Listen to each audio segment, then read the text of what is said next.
Más de uno Ibiza y Formentera, hablando al aire.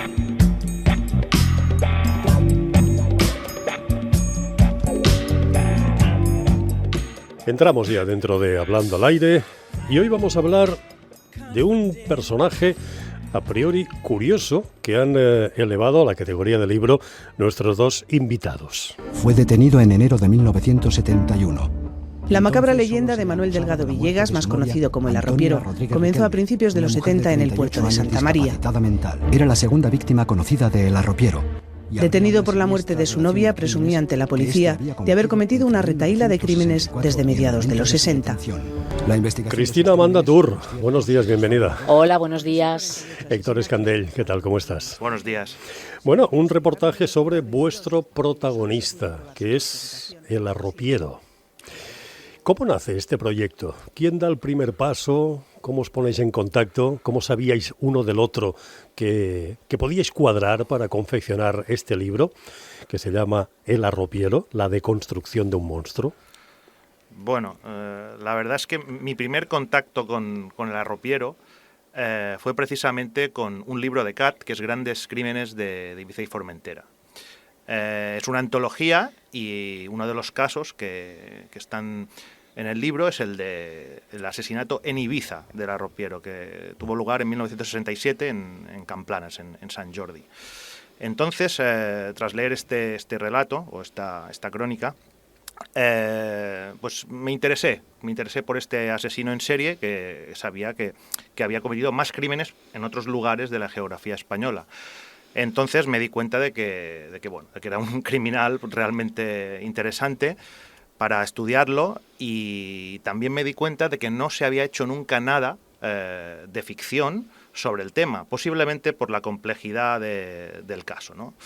Y es ahí donde pensé que hacer una serie pues podría tener salida, ¿no? A nivel plataformas, productoras. O sea, la primera idea era una serie para televisión, ¿no? Exactamente, una serie para televisión, a la cual también hemos añadido un largometraje, que sería Ibiza 67, que sería específicamente el caso de Ibiza, que luego podemos hablar de él. Pero con toda la cantidad de información, de hemerotecas y todo la cantidad ingente de cosas que tenía sobre este tema, me puse en contacto con Kat, que ya conocía el caso, incluso había hecho entrevistas ya hace más de 10 años, y varias veces, yo creo que tuve que convencerla un poco, para iniciar este proyecto, porque ella tiene mucha experiencia en el tema del true crime y tiene publicados, 15, 20, no sé cuántos libros tiene ya. Y pensé que unirnos podía salir algo interesante. Sí, la verdad es que cuando me propuso este caso, yo ya había dicho que ya no haría más libros de crímenes y que no haría nada más de sucesos, porque yo me estoy dedicando a otra cosa. Pero bueno, pensé, igual podemos hacerlo todo. Un fin de fiesta, ¿no? Igual podemos hacerlo todo. Y entonces, le dije que sí y empezamos a hacer el libro. Y es cierto que hemos usado entrevistas y documentación que ya teníamos guardada de trabajos anteriores, con lo cual, aunque el libro quizás nos haya llevado, 2, 3 años, sí que es cierto que tenemos documentación de mucho antes. Por ejemplo, teníamos una entrevista al abogado que murió hace ya años y que hemos podido usar ahora en el libro. Qué afortunado, ¿no? El haber hecho un trabajo previo ya, sí, para luego, claro, digamos, organizar o ordenar, ¿no? Todo esto con un organigrama, me imagino que cronológico, ¿no? Sí, bueno, la verdad es que ha sido un poco caos todo, porque además encontrar a las personas que tuvieran relación con el caso, piensa que muchas ya han muerto, claro. Vale, de hecho, el jefe de la Brigada de Investigación Criminal que llevó el caso, que colaboró muchísimo con nosotros, murió mientras estábamos preparando el libro. ¿Vale? Y organizarlo todo, encontrar a la gente y descifrar de toda la información que ya existía, dónde estaba la verdad y que era mentira, ha sido bastante laborioso. Claro, me imagino que hay un trabajo de cribaje, ¿no? Para separar un poco. Totalmente. Porque en torno a estos personajes siempre hay mucha leyenda, ¿no? Mucha ficción. Efectivamente. Mucha gente lo mitologiza, no sé si está bien dicho o no, pero bueno, crean una especie de personajes casi de película, ¿no? Podríamos decir. ¿Ha sido ardua esa investigación? ¿Ha sido compleja? Muchísimo. La verdad es que eso ha sido de lo más, en fin, de lo más laborioso, como había comentado, porque, como tú dices, se ha creado en torno a este personaje una leyenda y casi todo lo que se encuentra sobre él es paja, y mucho más que paja, es mentira directamente, o es información que se ha ido transmitiendo sin comprobar absolutamente nada. Entonces, la verdad es que determinar qué era realidad y qué era ficción ha costado muchísimo. Imagino que a través de lo mejor hablar con diferentes personas Claro. sobre la misma temática puede ir filtrando un poco, ¿no? La verdad, ¿no? El tronco básico. Claro. Por eso hemos intentado recurrir a las fuentes, o sea, no quedarnos en lo que se había publicado. De hecho, sacamos referencias a muchas cosas que se han publicado, y algunas las ponemos como un poco en cuarentena, pero hemos hablado con psiquiatras, con policías, para intentar llegar un poco a la verdad. Y sí que es cierto que algunos detalles no serán totalmente como fueron exactos, ¿no? Claro, porque esto es la vida, claro. Hubierais tenido que poner al final un apartado que dijera, y todo esto sí ha dicho, pero es mentira. Bueno, sí que es verdad que en algún momento en el libro se menciona de que las cosas pudieron ser así o de otra forma, que no está tan claro, porque esto ocurrió hace más de 60 años y ha pasado muchos filtros, o sea, hasta llegar esa información a nosotros. O sea, en ocasiones hemos preferido incluso poner las dos versiones. Claro. ¿Cómo os habéis distribuido el trabajo? Bueno, el proceso de investigación ha sido conjunto, es decir, cada uno, diríamos, en su casa o donde fuera, hacía la investigación.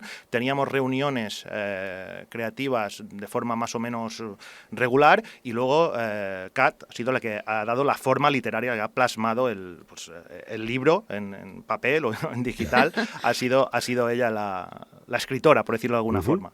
¿Va a haber versión también de audiolibro? ¿Lo habéis valorado este tema? Pues no nos lo habíamos planteado, ¿verdad? No. No, lo digo porque como hoy en día hay diferentes plataformas que se puede utilizar, digamos, hay gente que a lo mejor le encanta pues que alguien se lo cuente, se lo comente, incluso, o los propios autores, y luego está pues el que le encanta el olorcito del papel, del libro, de pasar la página, todo esto, no sé. Hombre, ahora que estamos un poquito así de brainstorming, sí que estaría bien, esto lo hemos hablado alguna vez, de hacer una traducción al inglés, porque este tema, el true crime, el mundo anglosajón interesa mucho. Hombre, no sé si será el asesino en serie, no sé si será el primero o el que más asesinatos tiene en su mochila, ¿no? Podríamos, no sé cómo... Sí, la verdad es que si tenemos en cuenta, claro, es que aquí hay un detalle importante, y es que él llegó a confesar 48 crímenes. Entonces, con ese número sí que estaríamos ante un criminal muy importante, ¿no? De los más prolíficos. Hombre, a la altura realmente. de Ted Bundy, esta gente, ¿no? Claro, que más dices, que Ted Bundy, claro. evidentemente. Pero, claro, en realidad al final solo se comprobaron 7 crímenes. Vale, o sea, ahora mismo le atribuimos 7 crímenes concretos que se pudieron comprobar, porque el caso se cerró o no se cerró, se quedó como en stand-by, sin seguir investigando los otros crímenes que había confesado, de los que había dado algún dato.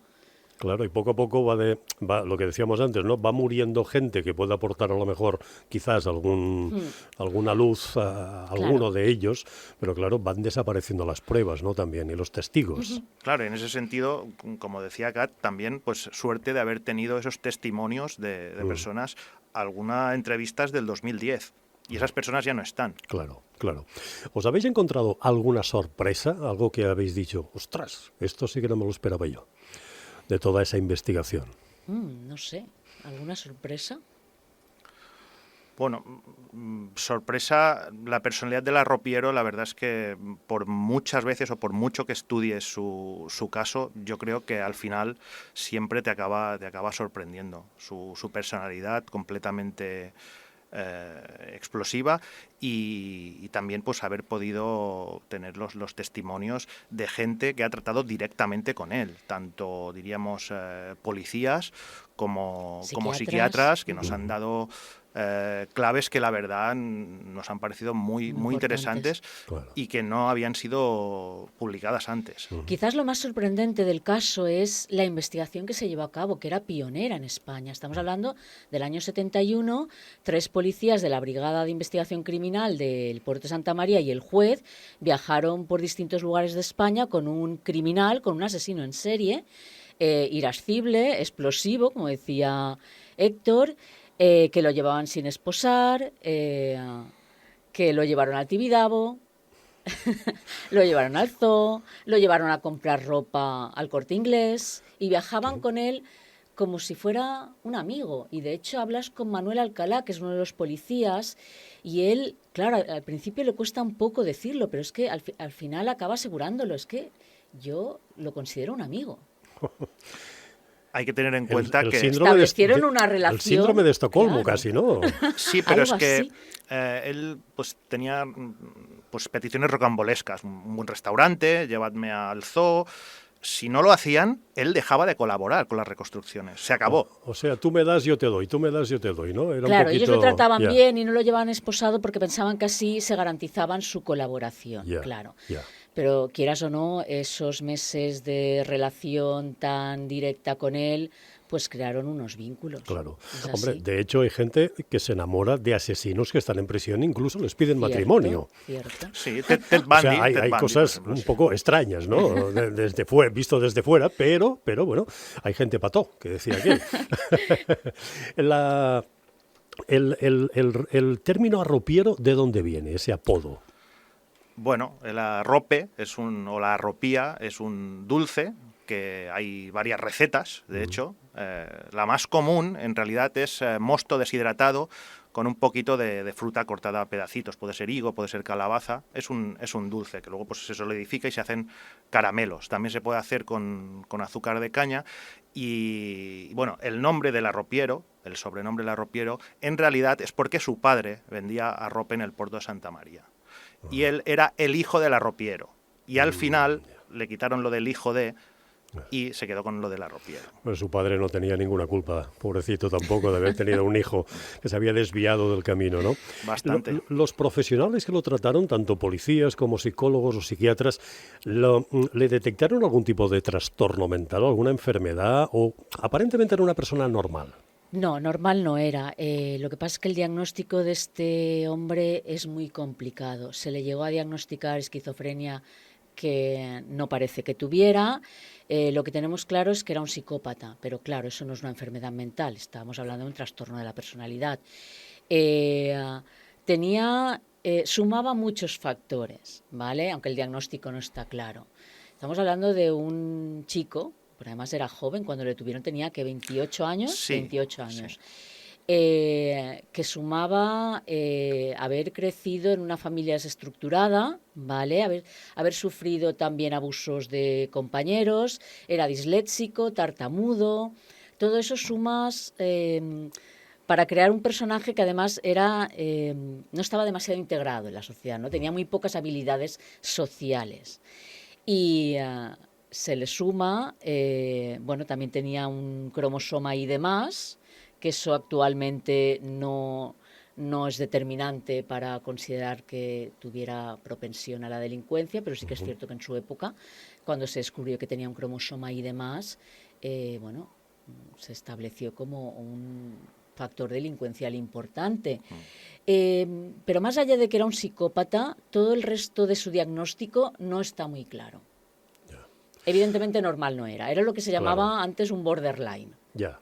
Una persona al margen de, ¿no? Podríamos Sí. decir. Hoy en día se hubiera determinado más, quizás, con las técnicas, con las herramientas, los métodos que tenemos ahora y que todos vemos en series de televisión norteamericanas normalmente, ¿no? Que disfrutan de mucha tecnología. ¿Se hubiera podido afinar un poco más, quizás, lo que tenía? El diagnóstico. No sabría decirte, porque realmente, más allá de que era un psicópata, yo no sé si tenía una enfermedad mental como tal, porque realmente si hubiera tenido una esquizofrenia, hubiera degenerado de otra manera. Y cuando ya estaba en el psiquiátrico, esa esquizofrenia no se veía muy bien. Tenía rasgos paranoides también, o sea, tenía algún rasgo esquizoide, pero claro, entre eso y la esquizofrenia es que los trastornos mentales no es como las matemáticas, es un poco complicado, tiene grados. Claro. Y el diagnóstico no es fácil. No sé si hoy en día hubiera sido más sencillo realmente.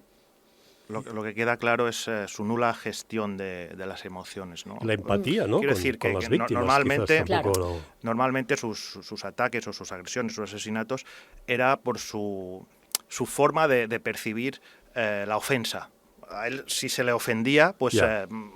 mataba. Sí, era un poco como Regreso al Futuro cuando lo llamaban gallina a McFly, ¿no? Que pues, perdía los papeles. Claro. Un caso claro es el asesinato de un agricultor en Chinchón en el año 68, que simplemente le pidió comida al agricultor y le dijo, eres joven, trabaja, puedes trabajar. Eso para él fue una ofensa lo suficientemente grave como para asesinar a este hombre. Caramba.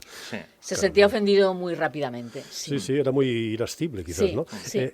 ¿Tenía alguna metodología a la hora de matar, de asesinar a sus víctimas? ¿O era lo primero que tengo, lo utilizo y punto? De hecho, ese es uno de los detalles que convierten a este personaje en bastante peculiar, porque no tiene, como asesino en serie, se salta todas las normas, realmente no tiene ningún patrón. Ni tiene un patrón de víctimas, ni tiene un patrón de tipo de crimen, ni de arma. Ya. Porque muchos de ellos dejan cositas. Sí, ahí, sí. Además tienen un patrón siempre, pero este no. Ya. No tiene... Que según dicen los que saben de estas cosas, la persona o el asesino en este caso que deja algo es que tiene subliminalmente ganas de que lo cojan. Por obtener la fama, ¿no? Quizás. Sí, normalmente lo que hacen es llevarse algo. O sea, son sus... También. Sí. Y sí que es cierto que además en este caso también se ha comentado, el abogado lo decía, ¿no? Que la Ropiero en algún momento confesaría porque tenía ganas de que lo pillaran. Bueno, sí, es cierto que muchos asesinos en serie de alguna manera quieren que los paren. Eso sí que es cierto, además lo hemos visto en muchísimos casos. Y en este hay algo que quizás, yo no sé si hubiera llegado un día en que hubiera él mismo confesado si no lo llegan a detener por la muerte de su novia, que fue por lo que lo detuvieron en el 71. Pero sí que es cierto que llega un momento en que él sí busca esa liberación de contarlo todo, ¿no? O sea, lo detienen por el crimen de su novia, después es sospechoso también de otro que había habido en el puerto y quizá con esos dos se podría haber quedado, pero llega un momento que dice no, dice yo en realidad soy el criminal más importante de España y he cometido este otro y empieza a cantar. Y en ese momento sí que ya ves que realmente está ahí el criminal egocéntrico que además quiere ser importante. Pues dice ya que me han pillado, pues que sea... A lo grande, a ¿no? lo grande, Sí, me encanta claro. mucho la frase de no quería ser recordado como un simple robaperas. Claro. Es muy buena. ¿Qué relación tenía con Ibiza?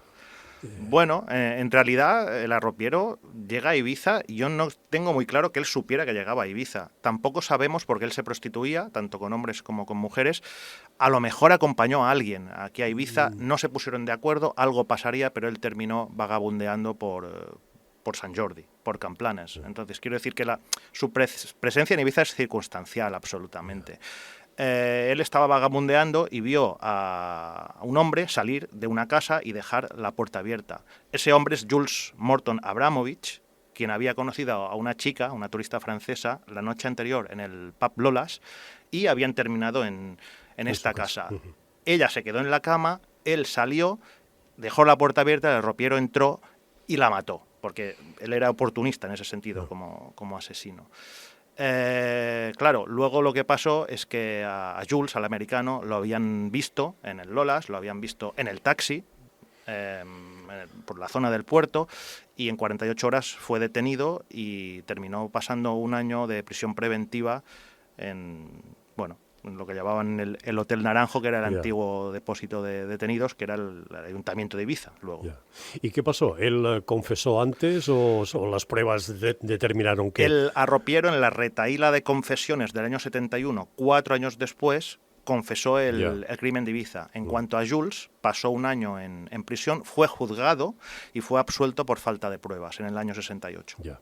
Este es uno de los 3 proyectos, de las 3 ramificaciones que tendrá este trabajo, ¿no? Si la cosa sale, que esperemos que sí, porque hay sobre todo factores económicos están jugando. Sí, sería una historia francamente interesante, que es la historia de Jules Morton Abramovich, que bueno, que como he contado, llegó aquí a pasar unos días de vacaciones en la Ibiza hippie del año 67 y la cosa no terminó de salir demasiado bien. Pues toda esa odisea, ese periplo en la cárcel, esa también odisea judicial que tuvo que soportar, con un abogado estrella en España. Por eso mucha gente también se pensó que había sido absuelto porque había contratado un abogado top, y también porque a lo mejor no queríamos tener problemas con Estados Unidos en esa época, pero no, en realidad no había sido él, y el juicio y el abogado pues hicieron bien su trabajo. Afortunadamente para él. Sí. Pero es un caso, yo lo veo para pantalla grande, ¿eh? Sí, Yo lo veo en pantalla grande, ¿eh? La verdad es que quedaría para un buen largometraje. Ya. ¿Qué veremos hoy a partir de las 8 en Sa Nostra Sala? Bueno, vamos a presentar el libro. Además, se da la circunstancia de que, como lo presentamos, que ya han pasado unas semanas, no sé cuántas, de que se empezó a distribuir en las librerías, y mucha gente que se lo habrá leído, con lo cual, en parte será como un club de lectura. Es decir, que habrá gente que se lo habrá leído y seguramente nos preguntarán cosas porque, en fin, con el conocimiento ya de haberlo leído. Y bueno, estaremos la editora, Neus, Escandell, Héctor y yo. Y no sé si vamos a improvisar algo realmente. Sí, yo no tengo nada, bueno, nada preparado. De aquí a las 8 hay tiempo, ¿eh? Sí, ¿verdad? Sí. A ver, también, como dice ella, si la gente se lo ha leído, pues podemos comentar cosas. Claro, es un poco diferente cuando la gente ya se lo ha leído para presentar un libro. Sí, porque ya hablas con conocimiento de causa y ya vas a cosas más concretas, ¿no? Quizás. Pues no sé si queréis añadir alguna cosa más. Cristina, Héctor. Bueno, sí, la verdad es que bueno, este libro, y lo digo con conocimiento de causa, y parece estrategia de venta, pero no lo es el más completo que hay en cuanto a este personaje, el arropiero, de los que se han publicado jamás, porque básicamente esto no se había hecho. Esta investigación tan a fondo, sobre todo, se dice separando el grano de la paja, así, porque siempre digo mal los refranes, pues no se había hecho, y creo que... Sobre todo con el análisis criminológico que tiene detrás, quiero decir... Nos hemos fijado mucho no solo en los hechos, que son muy conocidos, son archiconocidos, los hechos, los crímenes. A mí me interesaba sobre todo el análisis criminológico, claro. Sí.